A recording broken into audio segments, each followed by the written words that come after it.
Welcome back, this is JP. We're here for 311 Ranked Part 8. I've started doing these a little bit differently with the second half. If you saw the last one, I'm not going to spoil what album it was, but it was actually an entire review of the whole album, all the songs. That's the same thing I'm going to do today. This is number 5 of 12 on the hierarchy for me. Now before I get into it, I want to say that a lot of people seemed really confused that the last album was ranked as low as it was. So about that, the only ones that are really set in stone for me are the top 3 and the bottom 3. The rest of them fluctuate, depends on what mood I'm in when I hear them or what I'm nostalgic for, or it depends on a great number of things. That's why Mosaic and Evolver were tied, and this one and the last one were tied. In fact, last time I did a coin toss on camera, and that's how I decided which one I was going to review that day. So before I go any further, I want to say no, I don't necessarily think that this album is better than the one that I reviewed in the last rank video, but it definitely has some cool things about it. Today we're going to talk about Stereolithic. Now again, I don't think this is a better album than the Blue Album by any stretch of the imagination, and again, I'm reviewing them in this order based on that coin toss. But the reason I have this one above stuff like Evolver or Mosaic or From Chaos is because this was them coming out of that dark age of Don't Tread on Me through Universal Pulse. Scotch was back. Somehow I forgot to mention that this was the first independent album since 1991. I think it was Unity, and it was released on 3/11 Day 2014. And one thing was really cool about this album was they did a Pledge Music campaign with it. And all of the update videos and the band interviews and everything, they genuinely sounded very excited about this album. None of it sounded contrived. They legitimately had that, I don't know, that spark again, and that translated really well into seeing the interviews or the live performances of the new songs or whatever. It really seemed like 311 was back, if that makes sense. And this was the first time in a long time that they had worked with Scotch Ralston. In fact, I think the last time was some of the stuff on Sound System, and the only other time that he produced a whole album was Transistor. So this album came out in 2014, and it was, I believe, the first time they really did like a crowd-funded sort of thing, which wasn't necessarily like a GoFundMe, but they did have a lot of interaction with fans and whatnot, talking about it on Twitter, talking about it everywhere else. Definitely seems like they fumbled that a little bit with Mosaic, and definitely with Voyager. You can barely even find that album anywhere, and a lot of people that pre-ordered the album still don't have it. They definitely didn't do the best job the last 2 times, but with this campaign, it was great. I don't remember there being too many complaints about it. And it's also important to remember that a lot of old demos that were actually pretty popular, I had them on this channel, other people had them on their channels, and you even hear one of them on Archive as an instrumental demo, and another one on Archive as the song that it originally was to be included with Don't Tread on Me. So right off the bat, you're going to get some of those old school vibes from it. Maybe not necessarily old school, but definitely closer to that than it was on stuff like Universal Pulse and Uplifter. So really, me and a lot of other fans feel like this is a return to form, and I've heard a couple people say that this is their favorite album. Definitely not my favorite, but it is one that I really enjoy. So let's start talking about the songs. The opener is called Ebb and Flow, and I think it's a great opener to an album. This really comes out and sets the tone in a really good way. It's a good sounding heavy riff, and Nick sounds great over it, and then SA comes in and harmonizes with him. But stations, frequencies vacant, why don't we go outside? In the break room, waiting for a big boom. Now, as I said a minute ago, some of these songs were old demos that were either just lying around the Hive or maybe they were on a computer. I don't remember exactly, but I remember Nick saying Scotch had found some old demos and encouraged them to make songs out of them. Ebb and Flow is one of those songs, and you can actually hear the instrumental version on Archive. It's called Go. Now, this song doesn't really deviate from the demo very much. Of course, you know, it's a little bit different when the whole band is playing on it and you've got Chad's actual drum set, but this song talks about cycles, a cycle of life, the cycle of society, the economy. SA's verse kind of being about just how tough it is to get ahead in life. Definitely a good song. This is one that I listen to every time, and it's fun to sing along to. The next one is 5 of Everything. This song's kind of cool, even though I do kind of think it was a weird choice to be the first single, the one that got the most promotion for this album. Actually had a music video made for it of 311 performing it in the studio. It's not that this is a bad song. It's a cool song. I like the message, and I really like in the intro and the outro that Peanut and Tim are not playing the same notes. They are harmonizing with each other. and Chad's playing a really cool funk hip-hop style beat in the background.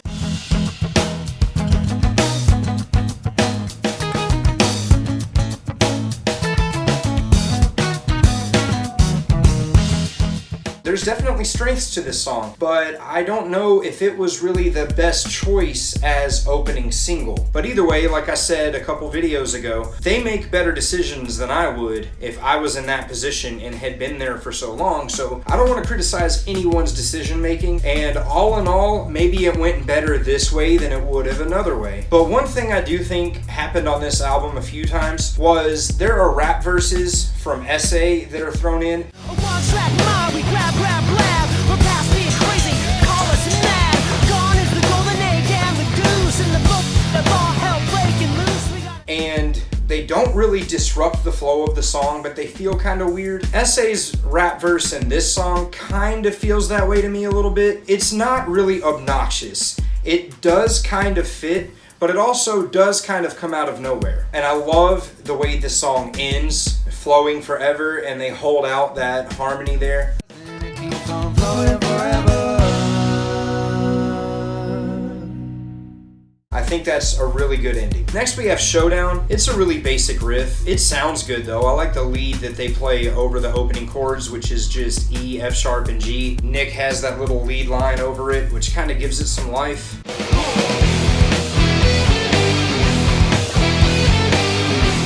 And the transition between the hard rock and then just Peanut and then a drum roll and back into some like reggae upstroke kind of guitar. So you've been kicking the shin. This song structure is really cool and I like the way it sounds, even if it is really repetitive. Not the biggest fan of the chorus. It's alright, it fits the song, but lyrically it's kind of weak. Something's going to go down, headed for a showdown, gonna get it on. I mean, this is one of those times where it feels like these were like, I don't know, placeholder lyrics or something on the demo and they just went with it, which doesn't take anything away from the song, but it definitely feels a little half-baked. Now, something about this song that always stood out to me, and I like SA's verse here, but I do kind of feel like the SA verse feels like it was just kind of tacked on. That game like a neighborhood side street, anywhere you want it. I don't care where we meet, schoolyard, front yard, backyard, town park. You know, between the chorus and Nick's last little verse before the outro, all of a sudden it's just a palm muted F chord and SA just rapping. And again, I don't think it takes anything away from the song, but it does kind of feel at the same time like it's tacked on. It kind of sticks out from this song, doesn't really fit it very well. But if you take that away, then it just goes from the chorus to Nick, you know, playing over that surf guitar talking about, you know, when it's all laid on the line. Maybe that wouldn't have been so great either, so I'm not saying they should have done anything differently, it's just always stood out to me. Next one is Revelation of the Year. I've never really been a big fan of this song. I don't hate it, but musically it's really repetitive. Now the second part of the verse, after Nick and before the chorus, features some really cool, really interesting music, and I like SA on this song a lot. I think his parts fit the song really well. Words, woman, we have some children. I got memories with you, I wonder how it ends. It's beautiful, yes. This is one of those times where it really felt like it was organic to have him in there doing like, I wouldn't really call this rap so much as I would, it's just like spoken poetry that has a pretty good flow to it without really being punctuated. It's just SA really smoothly telling a little bit of a story, and I think that's really cool. The ending of this song is really good though.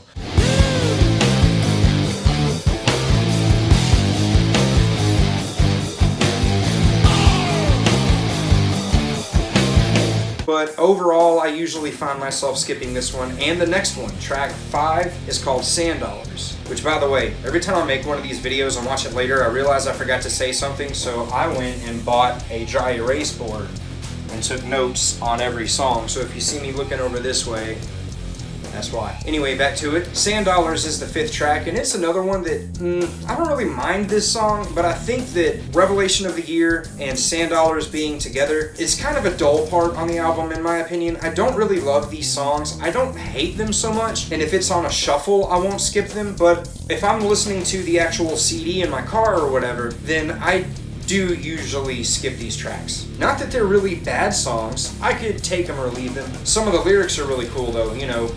Kept making a U-turn, ended up with a sunburn, but the lesson that I learned was worth the skin that peeled. I really like that stuff. I mean, it's just the delivery of it and the really laid-back music, which they're going to have a perfect example of that done right later in the album. But here, I just don't think it fits, and I think that these two songs being back-to-back kind of makes it a little bit of a slog, at least to me. But I definitely do like the end of this song. The harmony and the guitar is really cool.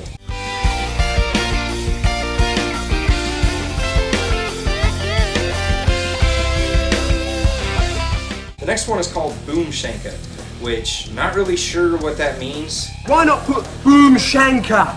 That's hard to tell, Neil. What does it mean? It means, may the seed of your loin be fruitful in the belly of your woman. Oh, well now we both learned something new. Personally, given the vibe of this song, and the music is really repetitive, but with this tempo and, you know, the vocals and the effects going on and everything, I think it actually suits this song pretty well. They use just the right amount of, I guess, flashiness to really kind of keep it fresh the whole time. Now I'm ready to turn the page on yesterdays and forgive them. Now I'm willing to disengage to seize the day of the war. Now with this really dancey chorus and the drums are really dancey and whatever, I remember Nick saying Chad was focused on making this album danceable rock on the drums. This is a great example of that. Drums are funky as hell and I love them. The chorus to this is soaring. I think it's great. I really feel like this should have been the single, personally. Now sometimes 311 is known to call back to their older material. The callback on this one has always baffled me because the callback is to an album that most people don't really care about and a song that no one really talks about. Wedding ring and a boombox, boombox, boombox, boombox, boombox, boombox, boombox. And at least for me personally, there's such a catalog before Stereolithic that they could have pulled from. I just always thought that this callback was really strange and out of place here, but hey. Next one is another single called Make It Rough. I actually really like this song. I think Nick's vocal performance on it is stellar. Bring it to a boil, just take your time thoroughly. Let the seasons be the air you breathe in and out. And the bass line underneath is really cool, especially in the chorus. And that guitar solo is played by Nick Hexum, and it's awesome. I was actually kind of blown away when I saw a live video of this and saw Nick playing that solo.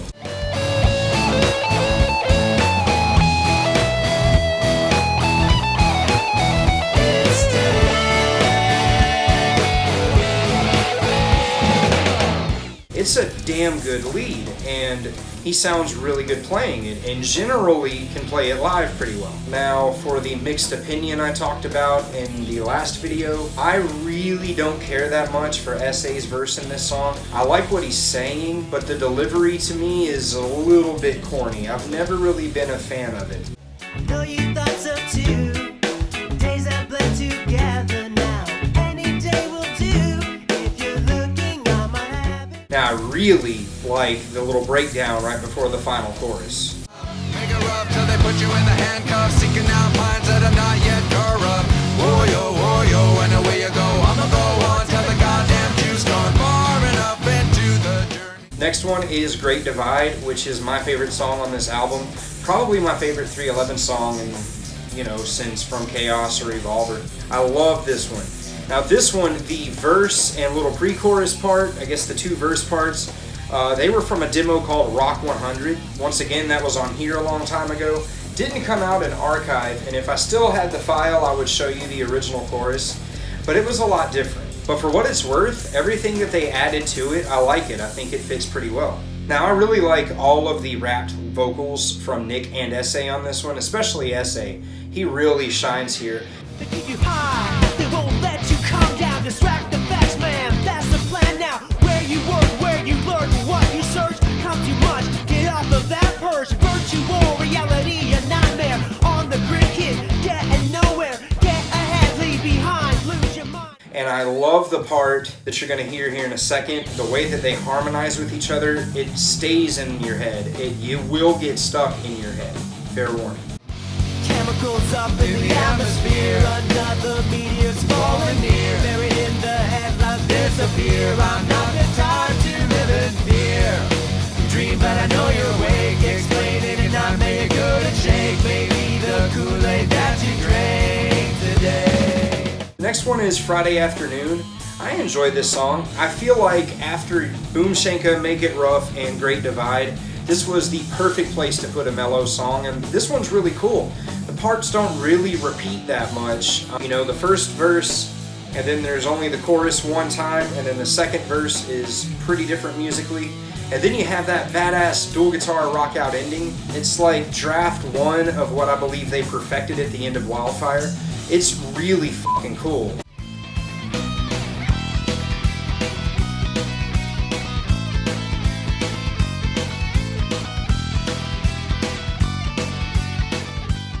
It's really cool to me. This song is, I think, the perfect length of segment. If they're gonna have a slow song that's kind of repetitive, at least, you know, the first part, that first opening guitar lick repeats until the chorus starts. And I think they did a really good job building around that into where that doesn't sound too repetitive. And then the guitar effects in the chorus, the way it like drops out, that's really cool too.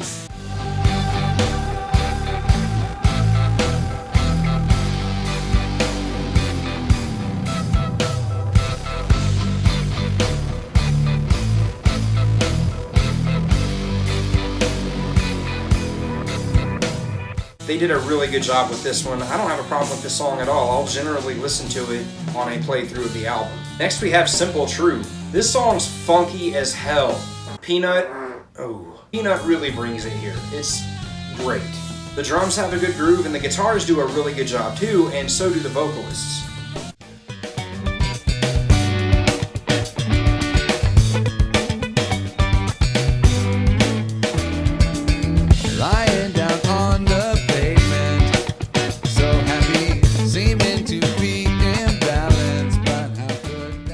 Now, I don't necessarily love S.A.'s verse in this one. They kind of also sound like first draft lyrics and the same thing is repeated twice. But the way he sings over the music, it sounds good enough to where it won't really bother you. This one has one of the more radio-friendly single choruses on the album, which I could have seen this one also being a single too. It just sounds so good.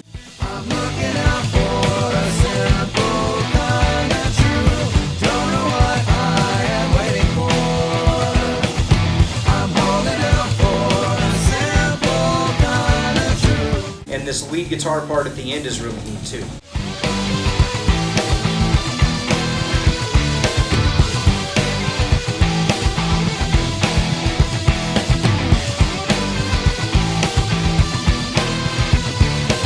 First Dimension's pretty cool. The transitions between the different parts of the song here are pretty cool.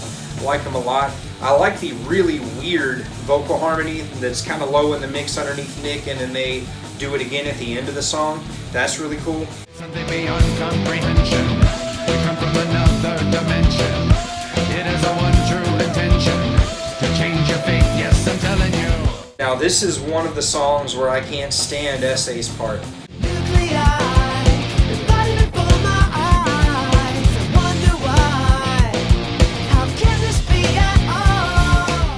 I feel like what he's singing, like the vocal melody, sounds like something from the Disney Channel.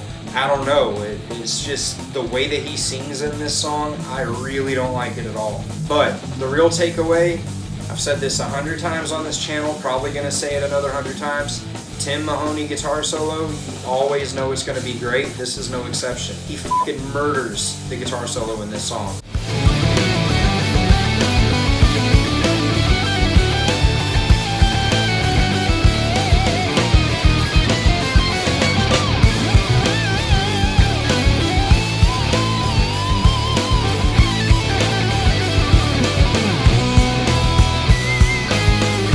Now the next one's one of my favorite 311 songs of all time. It's called Made in the Shade. I really like the music to this one.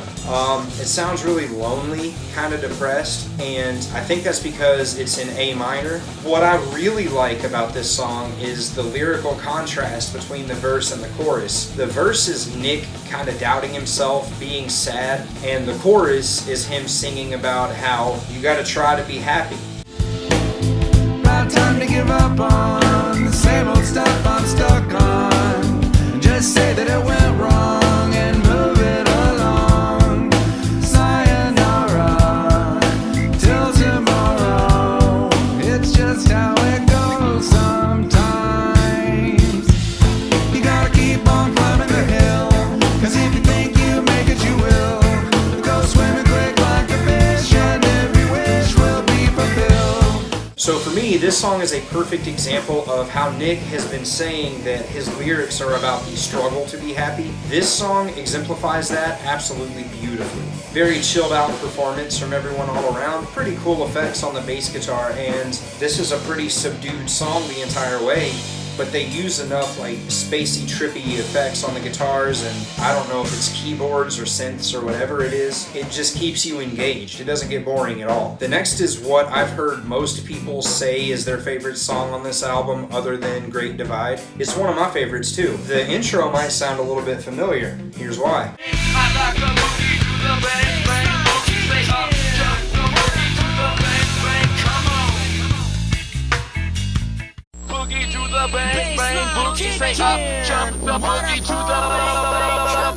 S.A. and Nick both absolutely kill it on this song. The verse riff gets a little bit repetitive, but it's cool. I mean, you're not really paying so much attention to the music on this one because Nick and S.A. have such high energy in it the entire time. The chorus is really cool to me. If you listen to the way that Chad is using the bell on his ride cymbal and mixing that with quiet little notes on his hi-hat and whatnot, it's really funky. It's really cool. Hold on before you're gone, got lots to do, but time with you it keeps sliding. I keep on blowing a fuse, there you go. Now this one, the takeaway for me is Chad Sexton going fucking crazy.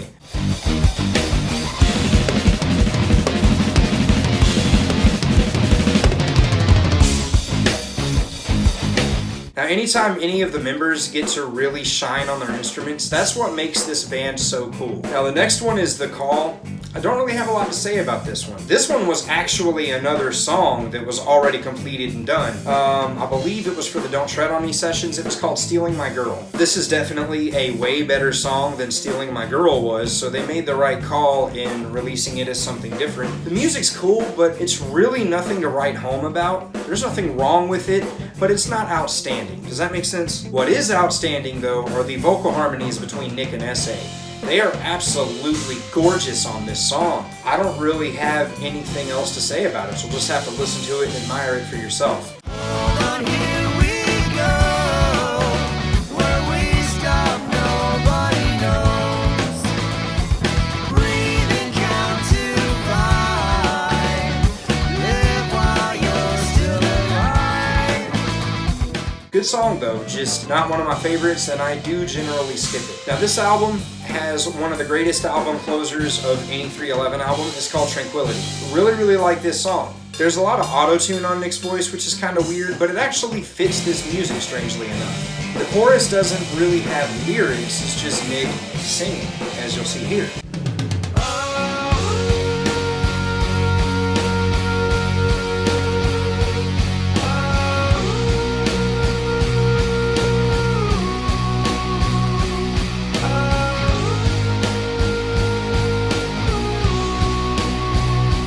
This song has a really good meaning in its lyrics, and I really enjoy it. But everyone I've talked to about it seems to believe the lyrics mean something different, so I'm actually not going to tell you my interpretation. I want you to go read the lyrics and listen to the song and think what you want to think without any sort of preconceived notion. And you know we can't split without talking about that Tim Mahoney solo.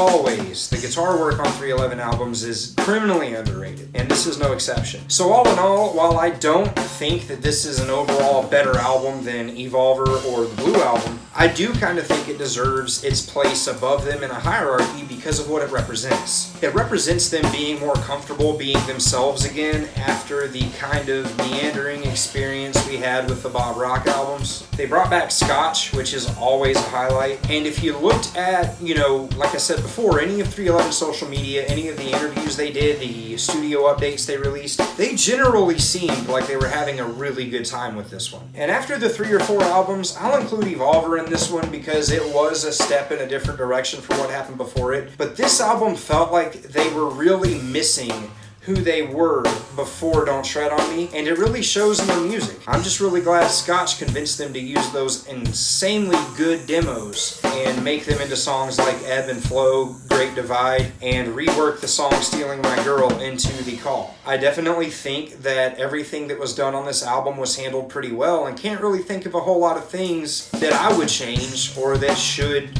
in my opinion, be changed. Not such a fan of some of S.A.'s verses, and I do feel like on some of the songs they tack him on there just to have it there. But all in all, this album's a pretty smooth ride. And other than, the kind of dip in excitement for me with Revelation of the Year and Sand Dollars, I don't really have any problems with this record. I think it's a good one, and I definitely think you should check it out. Thank you for watching.